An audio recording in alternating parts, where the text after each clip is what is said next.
Good morning. Welcome to our regular monthly second Saturday meeting.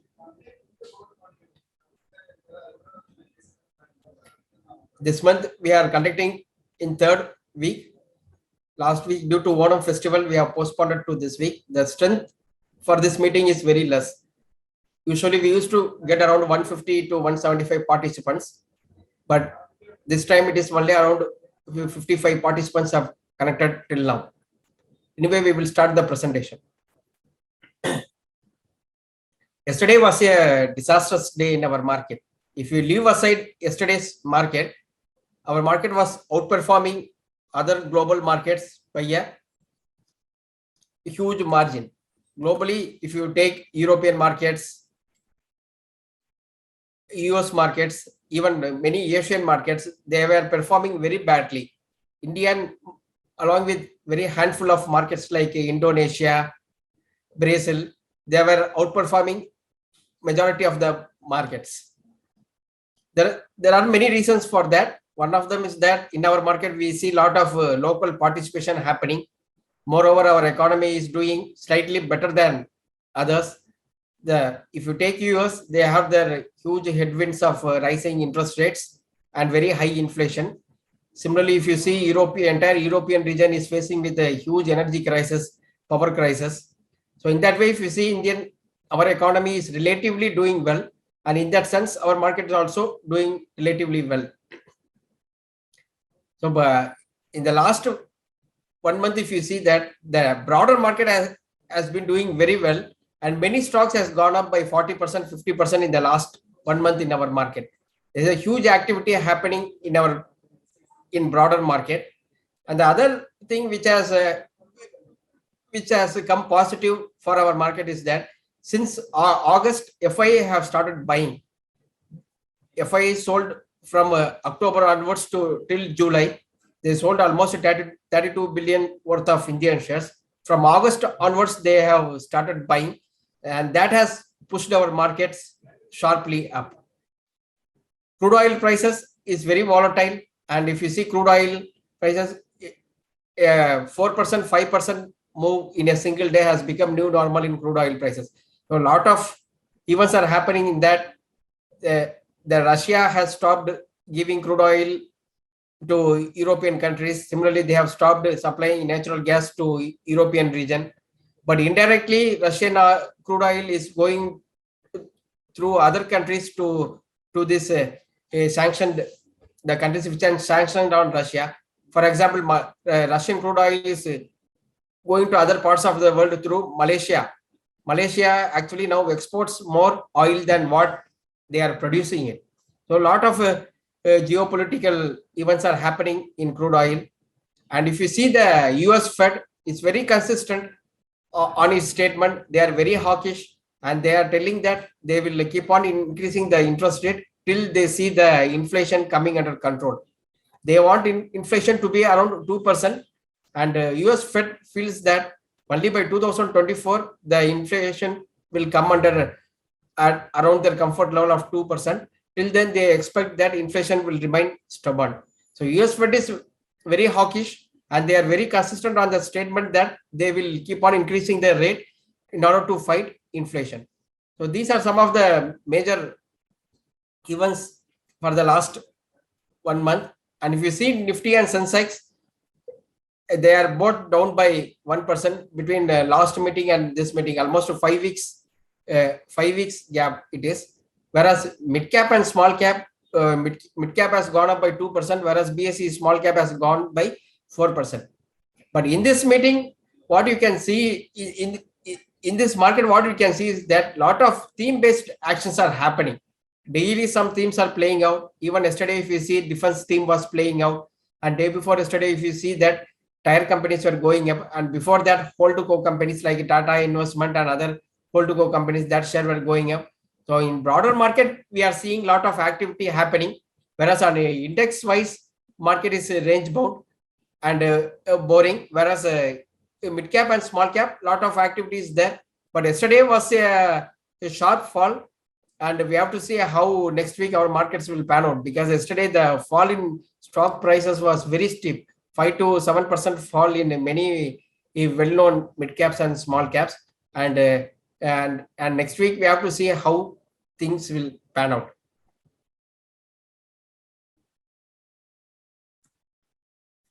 And this is the global market year-to-date performance. I took it one day before, that is on Thursday closing date. I have put in yesterday's. Yesterday I did not updated it. So as on Thursday, if you see that Nasdaq is one of the worst performing market, and it is no surprise that even in our country, if you see that IT index is consistently falling, and many stocks are near to 52-week low. And Nasdaq, it is down by 26% year to date from January 1st to till date. If you see that Nasdaq is in a deep bear market and it is down by 26%. Any fall below 20% from the peak is the bear market, and in Nasdaq is down by 26% from year to date. It is not from peak, from January 1st to till date. And the DAX, European country, we all know that they are facing a rough time due to energy crisis, because Russia used to supply natural gas to many of the countries in the European region. Now they have completely stopped it, which means that there is a huge spike in energy cost. So power cost has gone up, and Germany is one of the highly export oriented country, and because of the high energy cost, their competitiveness is coming down. And even I'm hearing that the street lights and all, they are putting off alternately. That means if there are 3 lights in a street, means in between light they will switch off. So alternate lights only they are switching on. Like that, lot of restrictions they have made in Germany because of huge energy cost, and no wonder the index is down by 18%. And if you see the Asian region, Hang Seng is down by 18%, China if you see down by 12%, and Dow Jones by 14%. So overall, majority of the region global markets are coming down. There is valid reason for the market to fall, but in between some markets are doing well. For example, Brazil is year to date up by 4%, India by 2%, and Indonesia, if you see that, it is up by 10%. So the in a weak market also, some emerging market themes are doing well, and India is one of that.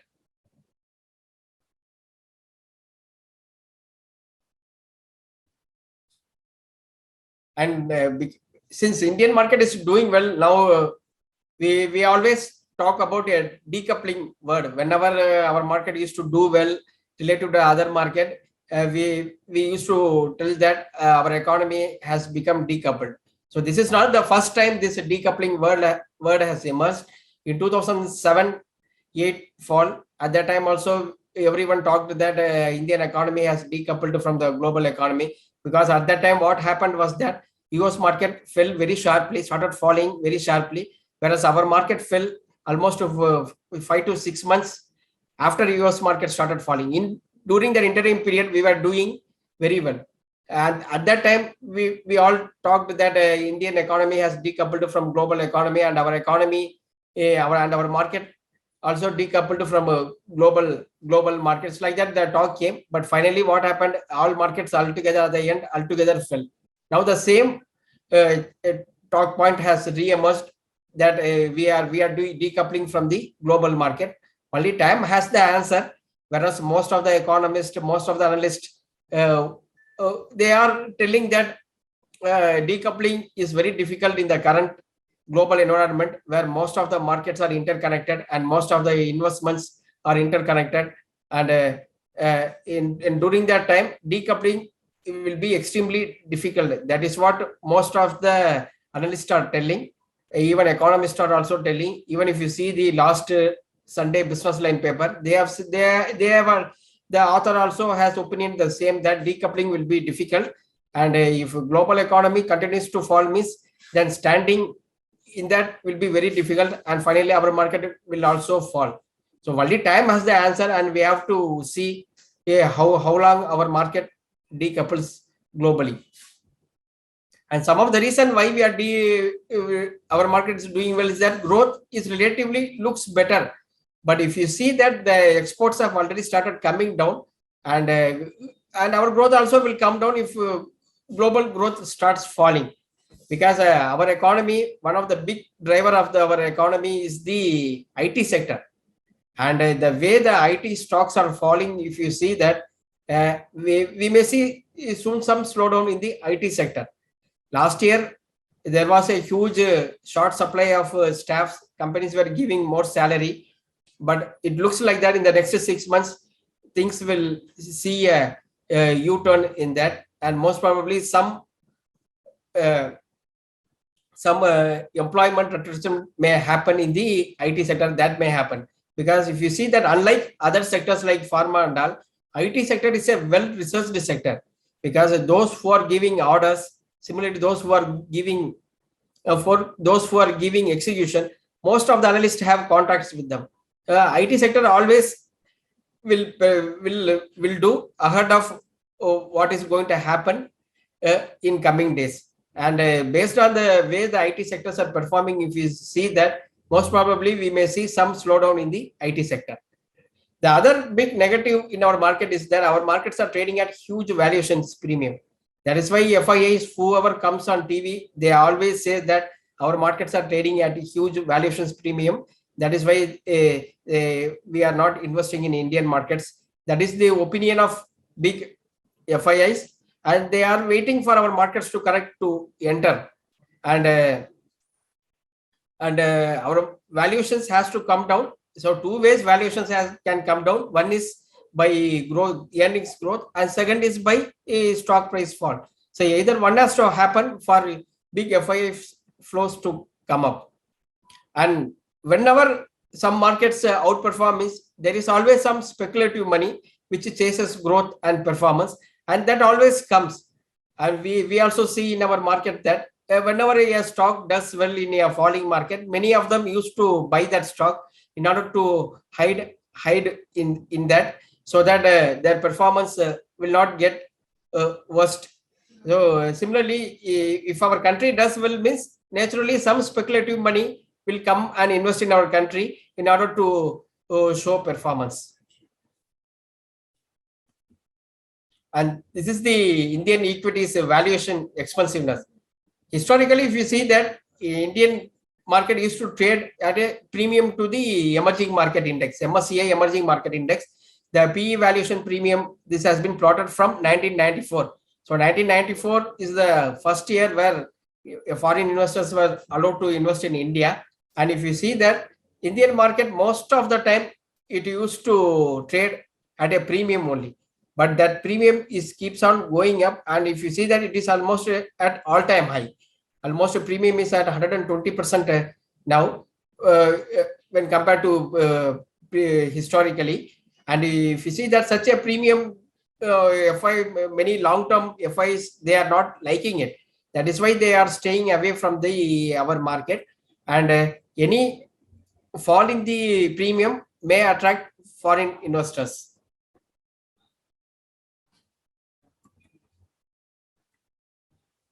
The other noticeable events happening in our market is that if you see 3 years back, we have told in our market that many companies are trading at very high valuation. For example, Titan used to trade around 70 PE, 80 PE, like that. 4 years back, I'm telling about. Similarly, Asian Paints Page Industry, some handful of companies were trading at very high valuations, and many of them were telling that the valuation is very high. That is why we are not buying that. Now, in the last 6 months to 1 year, what has happened to that is that the premium valuation has spread to the broader market. More and more companies have started trading at very high valuations, very high to their historic valuations. For example, one sector, bearing sector, where we have recommended many times, 3-4 companies are there: Timken, Schaeffler, SKF.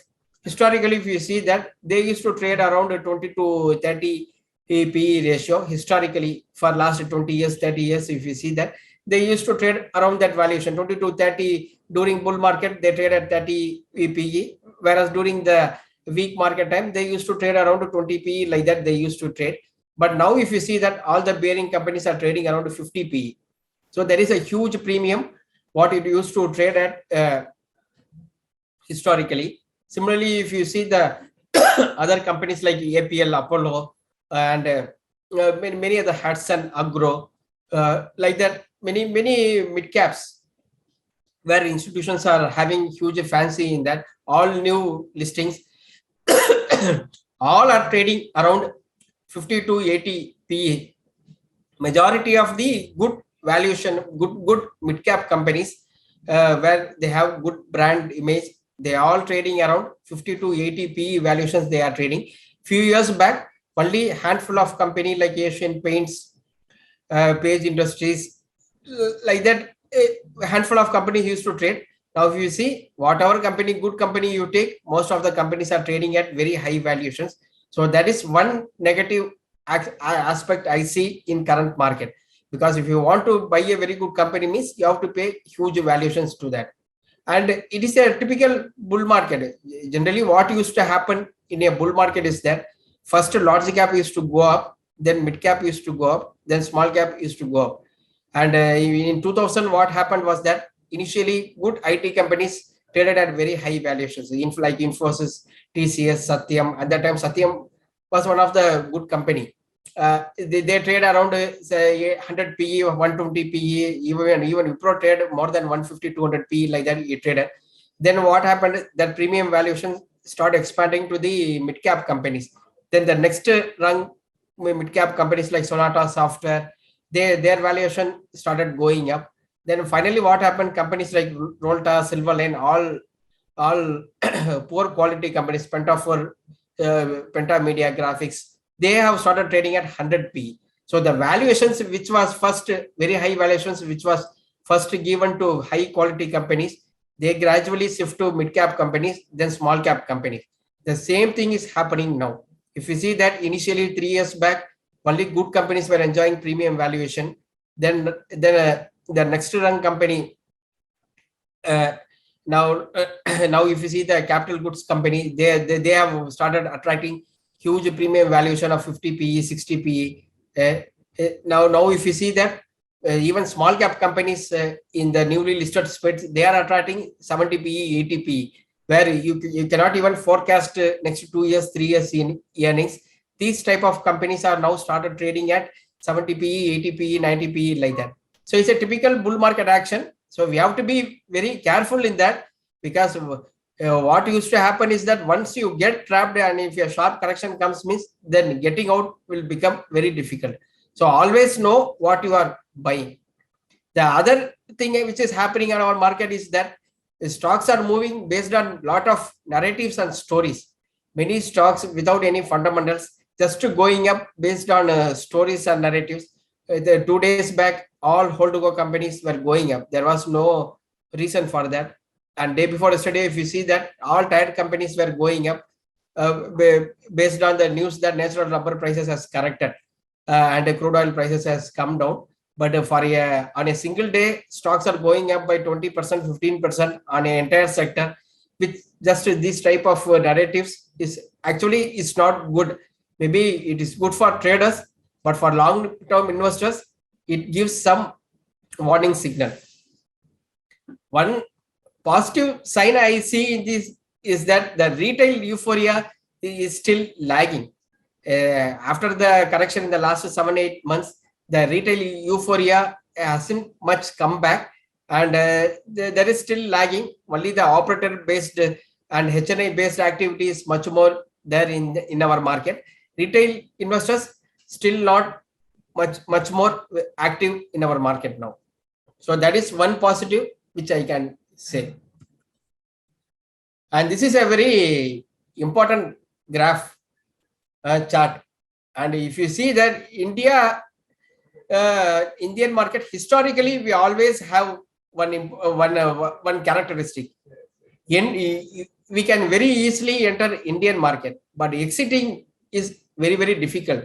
There is you will always get pain while exiting Indian market. That applies not only now. Historically, most of the foreign investors have experienced this, and most of the investors have experienced this.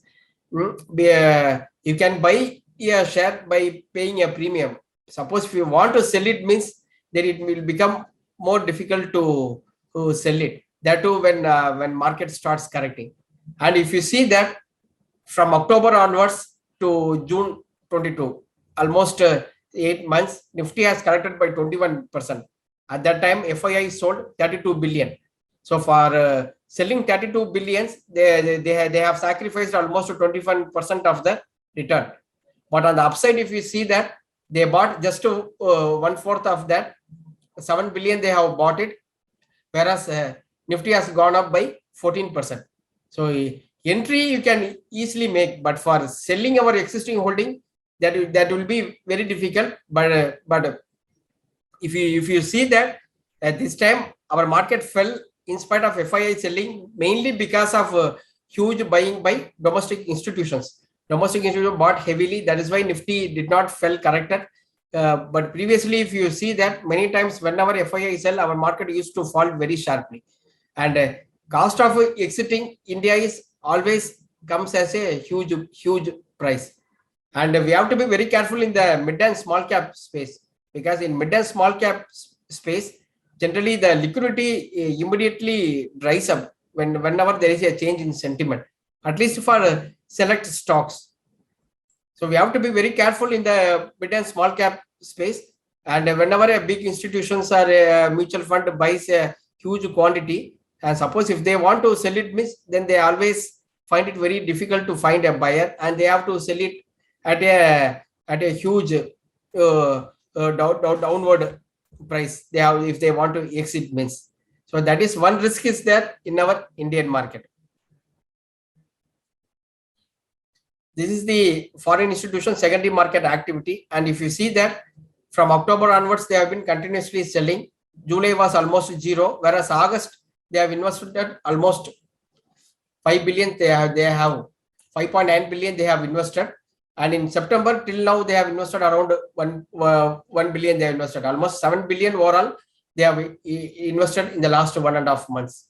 So after many months of selling, some buying has come up. In the last 2-3 days, in line with market, some selling was there. Yesterday they sold almost 3,000 crores, mainly because of some adjustment in the FTSE index. And till now, 5 billion they have sold it, FIIs, in the current financial year. Last year was one of the huge sell-off year where they sold 18.4 billion, and the current year till now they have sold around 5 billion. They have sold. And globally, if you see that US Fed is very consistent. First time I am seeing that US Fed is making such a very consistent statement. What they are telling consistently, they are telling that they will focus on inflation only. They want to reduce the inflation to their comfort level. Their comfort level is 2%. For RBI, the comfort level for the inflation is 4 to 6%, whereas for US Fed, the comfort level is 2%. So US Fed, wherever US Fed Chairman Jerome talks, he says consistently the same thing, that inflation is very high. US Fed will hike interest rate and will do whatever it can to reduce the inflation, and they are not worried even at expense of some pain in the economy. What they are indirectly meaning is that they want their economy to slow down now, and for that they will hike the interest rate. And already 375 basis point hike has come. Of the fourth hike, that is on September 21st, that is next week, another 75 basis point interest rate hike is going to come. And already we have seen that in US, the housing market has already come down very sharply. And what we are hearing now is that those who bought the houses few years back, they are now willing to sell at the lower price than what they have bought, because whenever interest rate goes up, their EMI used to go up, and they are not they don't have that much income to pay the EMI. So that is why they are started selling the house. So the US housing market already started seeing huge impact. Most probably the consumer market also will start seeing it in coming days. And based on the consistent comment by US, we feel that the US Fed will keep on hiking rate till they feel that inflation has started coming down. So the other reason why US Fed is very adamant on the hiking rate is that US job market is still very buoyant, and unemployment is at very low level. So that is the reason why US Fed is not worrying about the high interest rate, not worrying about the economy, and they keep on wants to hike the interest rate in order to bring down the inflation. And this is the slide which I have shown it previously also. And whenever inflation goes up, actually any central bank, whether it is US Fed or ECB, European Central Bank, or Japanese Central Bank, or in India RBI, if you see, the central bank has two mandates. One is that they have to keep their inflation under control. That is the first main priority. And second is that they have to keep on generating employment in the economy. These are the two objectives of any central bank. These two mandates, for these two mandates to achieve, for whatever they need, they will take it. Now inflation is very high, whereas the jobs are very strong. So what US Fed has to do, they have to bring down the inflation. So to bring inflation, two things has to be done. Either demand has to be reduced or supply has to be increased. To increase the supply right now, it is difficult because there is a war going on between Russia and Ukraine. So the energy supply, you cannot increase it. There is a supply disruption is there. So the only way to reduce inflation is by reducing the demand. So to reduce demand, what we have to do? We have to increase the interest rate. That is one option. Second is that government spending has to come down. Right now, US Fed, they can do only, they have power only on monetary action. That is on interest rate only. The other side, that is fiscal side, government has to take step. Right now, government is not taking step. US Fed alone is increasing the interest rate. So if interest rate goes up, what will happen? Those who are buying an EMI, they will reduce purchase because the EMI will be higher. They cannot afford it, and thereby the demand will get reduced. So now, right now, the monetary action is happening, and I'm hearing that in Europe and all, even the government wants to reduce their spending to reduce the inflation. So both monetary action as well as fiscal action is likely to come. Suppose if inflation doesn't fall only by a central bank action, that may come soon if a hike in interest rate does not reduces the demand. So one thing is certain, that global economy will slow down, and some of the economies like Europe and all will come into recession. That is very certain in the next 6 months. And we always hear a message, a very important message. We have read it in books. That is, don't fight the Fed. Suppose if Fed wants the economy to come down, means we should not take bet against what Fed wants to do it, because US Fed always has huge power and they will somewhat achieve what they intend to do it. The economy is going to slow down, and that is going to happen. So in that, we should not try to bet that economy will do well, and so I'm going to buy shares like that. We should not bet on that. And I'm talking about the US, and that is the reason why the US economy is falling, and most particularly the Nasdaq is falling more, because the rate hike will have more impact on Nasdaq listed shares. And this is the US unemployment rate. And if you see that US unemployment is still below 4%, and it is an historically one of the lowest unemployment rate. So US Fed has huge comfort on unemployment because unemployment rate is very less. So that is why they are very forcefully increasing the interest rate, because even unemployment goes to 6%, they are not much worried, because they want to reduce the inflation rate.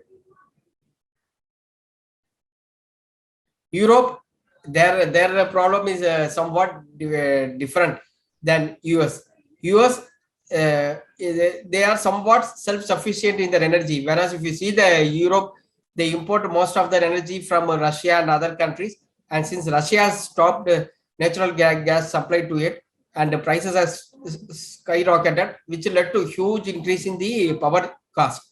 And I heard that power cost in Germany and all gone up by 4 times, 5 times. Even in UK, the power cost has gone up very sharply, and because of skyrocketing energy prices, energy many energy intensive industries like chemical paper has become unviable to run in Europe, and many are shutting down. Also, companies like BASF, Bayer, they have told that they are shutting down many chemical plants because of a very high energy cost, and it has become unviable to run it. Many fertilizer companies in Europe, they have shut down because the cost.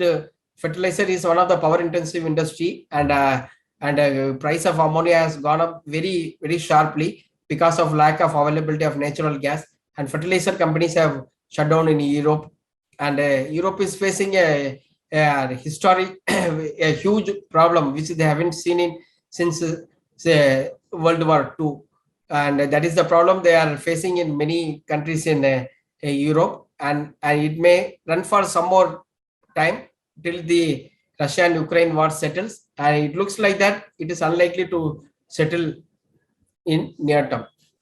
So Eurozone is definitely going in for a recession, and some of the industries like paper and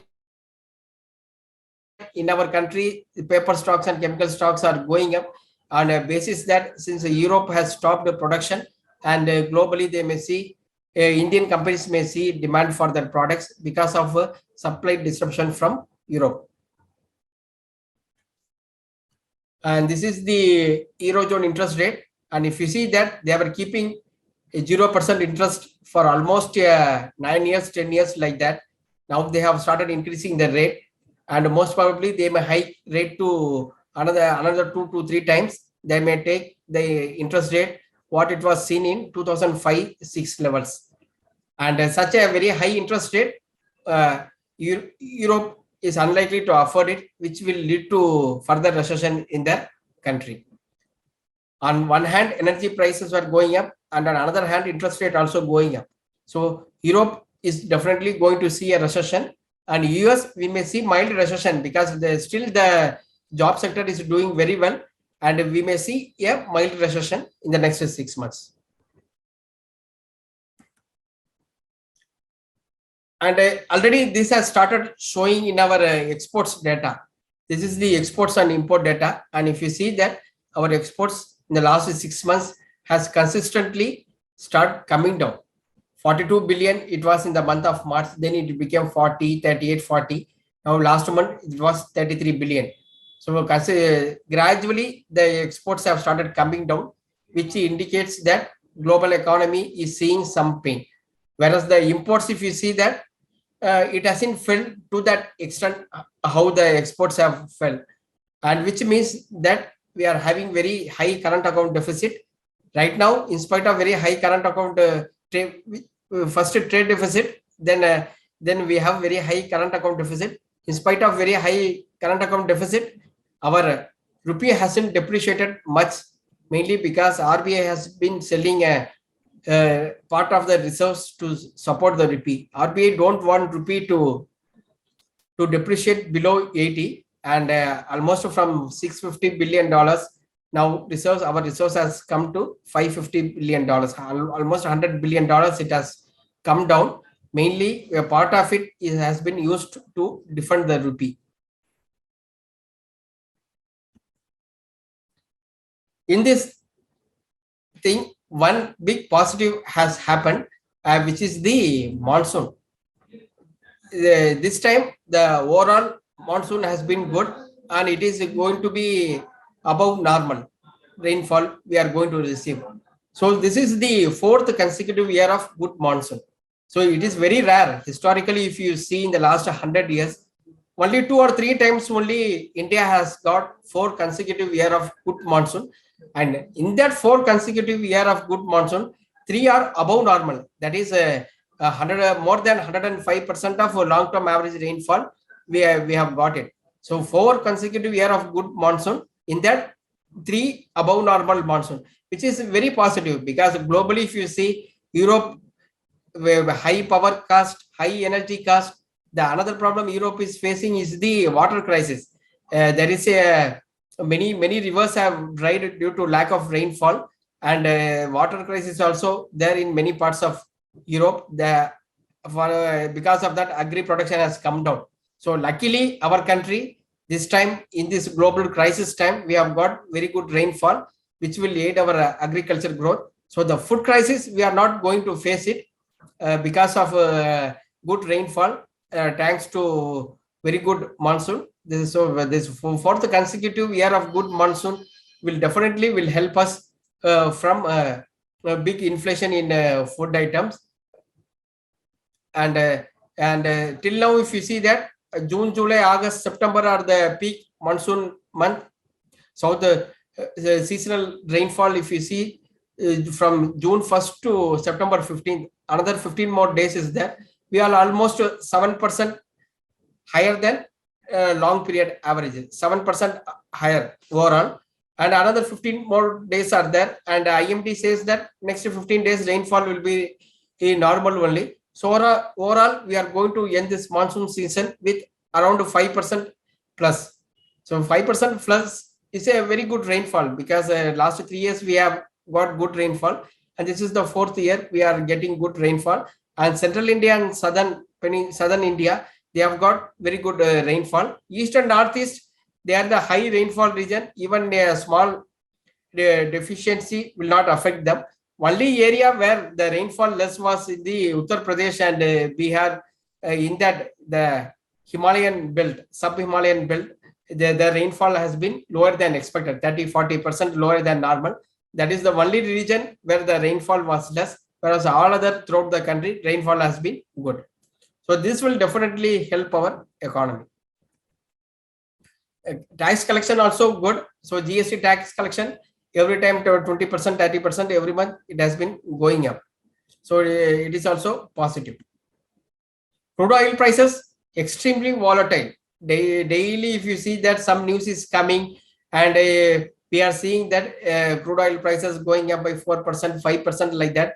Similarly, when it falls, means it has been falling by 4%, 5% like that. And what is happening is that even though Russia is not directly exporting to European countries and other parts, and they are mainly giving to China and India, what is happening is that a part of the crude oil through China, it is being exported to Europe through different channel. Like that, it is happening, and because and because of that, if you see that the crude oil prices is not falling much in spite of Russian oil going to other parts. And if you see that from the peak, it has come to $90, though the European economy and the US economy and the Chinese lockdown, actually crude oil should have come to around $70 to $80. But because of indirect channeling and indirect channeling of Russian crude oil, they are not reducing the prices and they are selling at the premium. The official crude oil prices is not falling much. Now Russia is saying that they want to give more discount to India if they don't support capping on the Russian oil price. And one phenomenon you can see in our market is that the banking stocks has been doing very well. One of the reasons for that is that the credit growth, which was lagging for last many years, it has started coming up. So now credit growth is almost 15%, which is at a multi-year high, whereas the deposit growth hasn't gone up. And what we are expecting is that because of very high credit growth, most probably the deposit from the banks will start increasing from the next month onwards, because we are entering a busy seasonal. We are entering a busy season of festive season, where they usually used to have very high credit demand. Already credit growth is 15%. Most probably, a very high credit growth will lead to higher deposit rate also, because the deposit growth has been lagging, and banks already the surplus money has come down a lot, and if they in order to support high credit growth, they need more deposit, and in order to attract more deposit, they have to increase the interest rate. And most probably next month onwards, we are expecting that the bank interest rates will start going up by around 50 basis point to 100 basis point in the next 2 months. Domestic GDP data, though it's a very big number, mainly because of the huge base effect, the GDP growth has been lower than expected. It was expected around 15.5. Actual growth came around 13.5. What I am expecting is that since the global economy it has slowed down considerably, I'm expecting that overall our growth rate also will slow down in coming months, mainly because our exports has slowed down, which means that overall the growth rate also will come down. And RBI is expecting around 7.2% growth. They are expecting for full year. Most probably we may end around 6.5% growth for current year. Mutual fund inflows, that also has come down from around more than 10,000 a few months back. Now it has come to 6,100, which is the which we have received only. The overall flow has come down. Mutual fund inflows also has come down. So what finally we are expecting is that right now we are going to have elections in 2024. Just 1.5 years is more for central elections to be held. So government, what they will try to do is that they will try their maximum to show that our economy is doing well. Government may focus more on spending huge money in our economy. They try to spend more money on infra in next 6 months to 1 year, so that everyone will see what is happening on the ground level. So infra spending will have a huge multiplier effect on economy. And whenever government spends 1 rupee, means on an economy, it will finally end up with a 3x, 3 times it will end up, because by spending money on infra, what will happen? Companies will buy cement. So cement companies will do well. When cement company does well, means what will happen? They will buy more coal. Coal companies will do well. And transportation of cement will happen. Transport sector will do well.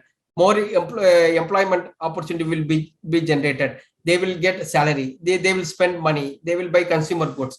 So whenever infra spending is done, it will have a big multiplier effect on the economy. And government in the next 1 year, I'm very sure that they will spend huge money on infra. Moreover, if they build bridges, roads, means it will be directly visible to a common man, the activities of the government, and it will give positive opinion on the current government. So they will try to spend as much money as possible for the next in the next 1 year on infrastructure, and so that it will give mileage on the 2024 election, and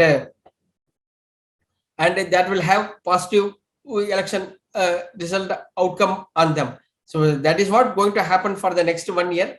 They will try to avoid any slowdown in our economy. They will take more debt also for spending money on economy, so that it will be visible to all. And because of that, what we are expecting is that infrastructure sector will do well. And infrastructure, mainly 2 ways you can participate on infra. One is that by buying cement companies, and second one is that buying companies in the infrastructure space. And L&T is one of the top companies in that, and they will benefit a lot. And cement companies, you know that lot of action is happening on cement. After Adani, they completed the buyout of ACC and Ambuja, and most probably Adani Group also will be the big spender of money in our economy in the next 1 year.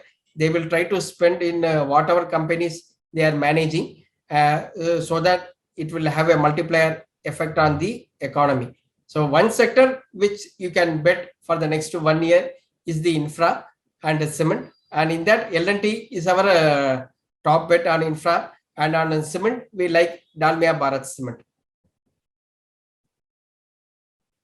And what investor should do in coming days is that lot of individual stocks and sectors are going up on euphoria.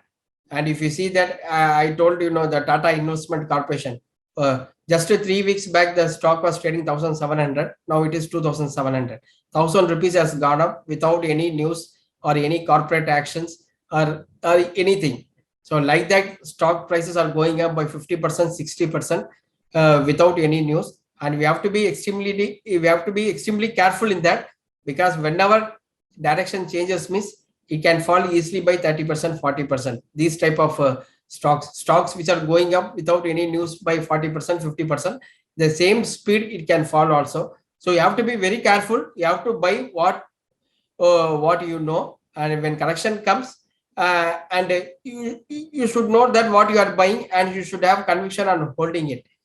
So always buy where conviction is there. Don't chase the stock which is going up vertically, because whenever things change means then you will get trapped. And most importantly, don't mix trading and investment call. Trading call, you can buy all these vertical moving stocks because we will always keep a stop loss. Whereas on investment calls, you do wherever valuation comfort is there, you make it. Don't mix trading and investment call. While trading, you buy a share, and when it falls, it will most of them it will become an investment call. So don't do like that. Don't mix trading and investment call. Have it separately. For trading, always keep a stop loss. And events to watch: geopolitical events, foreign flows. We have to see. August was a good month. In September till first 2 weeks it was good. In the last 2-3 days, some selling we are seeing in FII flows, and FII flows we have to see it. Then US Fed meeting is on September 21st. Almost 80% of them believe that Fed will hike interest rate by 75 basis point. There is a minority person, they even feel that Fed may increase by 100 basis point. Also possibility is there on September 21st US Fed meeting. My personal belief is that they will hike by 75 basis point. And after that, our RBI meeting also scheduled on October 1st week. And we have to, most probably, they may hike by around 40 to 50 basis point in the next RBI policy meet. So these are the things, and we will see the recommendations. First, I will tell the review, because last month it was a very interesting recommendations we gave, and some of them did very well. The review for last month, if you see that Muscat Dock, actually we recommended around 311. The target was 355, and immediately in the week we gave, it achieved the target. And if you see that yesterday closing price was 457, almost 50% the stock price has gone up, Muscat Dock, in the last 5 weeks. Similarly, if you see that Navneet Education, the target was achieved, and Kirloskar Pneumatic, in the last 5 weeks it went from 504 to 614. That also the target achieved. The only Blue Dart and Zydus Life Science did well. Where overall portfolio has gone up by 7.5% if you see our target price. But if you see the rate, the highest rate it went, if you calculate, means the overall portfolio would have gone up by more than 20%. Nifty, it has marginally closed by 1%. So last month the overall portfolio was good. Navneet Education, it looks like an interesting pick, and we have recommended to many of our clients. And in the current month, we are recommending 5 stocks, very interesting stocks. Sumitomo Chemicals is a Japanese subsidiary company. Actually, this company, Sumitomo Chemical, was merged with an Indian company called Excel Industries, and it formed Sumitomo Chemical. 3 years back, the merger happened, and the company is doing very well. And Sumitomo is one of the world largest agri-chemical producer. They have very innovative molecules, and because after they took over this company, many products this company has been doing it, and if you see, they are posting consistently good results. Their product margins are very high, and they are getting very high margins for their export business. Even though the valuations looks high, the growth is there for the next 2-3 years. and the company will be a good long-term holding uh, holding company. The next is the JK paper. As I previously mentioned, that globally the paper cost has gone up very sharply. One of the reason is that paper is an energy intensive industry, and because of very high energy cost globally, the paper price has gone up. And in India, if you see that some of the companies like JK Paper, West Coast Paper, they are the integrated paper manufacturer. Of the major raw material for that you have to, the pulp is made from tree, from eucalyptus tree, like that 4 or 5 varieties of trees are there. And if you see the companies like JK Paper, West Coast Paper, Andhra Paper, they have the thousands of hectares of acres of land where they are cultivating the for the trees, and where they will cut the plant, and with that they will make pulp and they will produce paper. And JK Paper is one of the integrated paper producer, and because of very high paper prices, they will immensely benefit from it. And last quarter result was very good, and we are expecting the current, at least for the next 2 quarters, we are expecting the paper companies will post good results, and we recommend JK Paper. Then Federal Bank, right now credit growth is doing very well, and we expect Federal Bank will benefit from high credit growth, because when credit growth is less means banks used to park money with RBI, they will get an interest rate of around 4%. But if the same money is being lended to customers, means they will get 8%, 9% interest, like that. So because of very high credit growth, banks will overall benefit, and Federal Bank, we expect they will do well, and they will benefit from the high credit growth. Canfin firms, they are consistently maintaining that they will grow 18% in coming years, and they have very low NPA, and the Canfin firms will benefit from the compounding growth for the next 4 or 5 years. And GSFC, very interesting fertilizer stock. And if you see that their book value is 293 rupees, whereas the stock price is 141. That is available at almost 50% discount to their book value. They give good dividend also. And EPS wise also, if you see that it is trading at less than 5 DE.